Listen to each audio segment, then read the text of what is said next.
Hi everyone. So in this lecture we will solve this question of current electricity.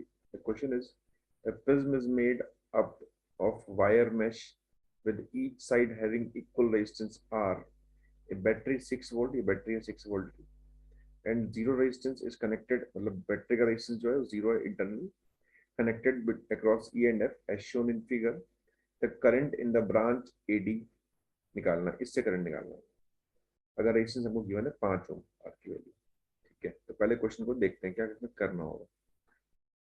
तो जब इस positive से current निकलेगा और यहाँ पे करंट कुछ जाएगा, लेट्स सपोज ये करंट आ गया, तो इसके पास तीन रास्ते हैं, एक तो ये वाला, एक ये वाला और एक ये वाला। ये तीन इसके रास्ते हैं।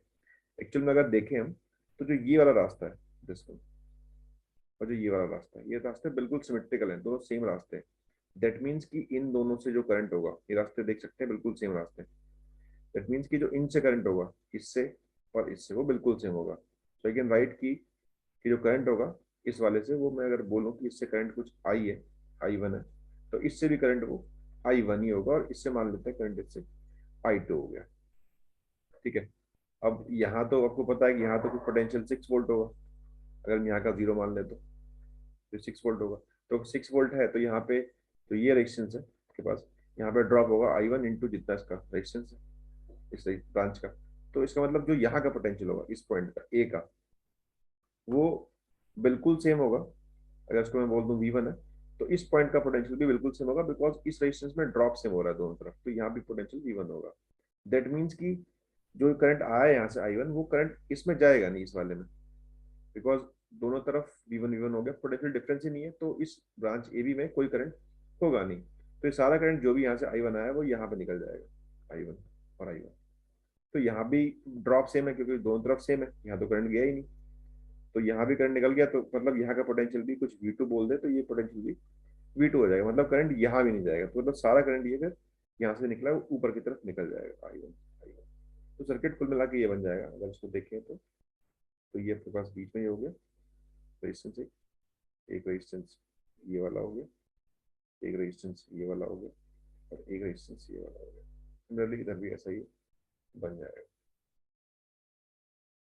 और जो ये वाले थे इनमें करंट नहीं गया बिकॉज ऑफ सेम पोटेंशियल या फिर जीरो पोटेंशियल डिफरेंस आप बोल सकते हैं। तो सर्किट अगर देखें इसको तो ये पांच, ये पांच, ये पांच, ये फाइव, ये फाइव, ये फाइव और ये फाइव, ये तीनों हो गए पैरेलल में। तो कुल मिला के बनेगा यहाँ पे बीच वाले का 5, इधर वाले का 15 सीरीज में थे, और इधर वाले का भी 15 और 5, और ये बैटरी लगी हुई है यहाँ पे और बैटरी से कुछ करंट आ रहा है। अब क्वेश्चन को हमको सॉल्व करना है। सर्किट तो हमने सॉल्व कर लिया, तो अब क्या करते हैं, पहले तो करंट निकालते हैं। तो आर नेट निकालते हैं पहले। आर नेट कितना होगा, 1 upon R net equal to 1/15 plus 5 plus 1/15, 15 आ गया इसका एलसीएम, 1 प्लस 3 प्लस 1।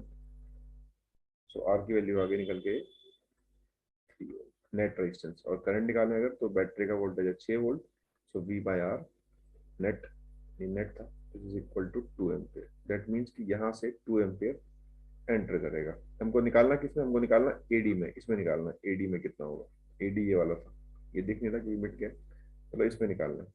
तो हमें इसमें निकालना है, इन सब में सेम ही है, जितना यहाँ होगा उतना यहाँ होगा उतना यहाँ होगा, इसको हमने बोला था भी आई वन।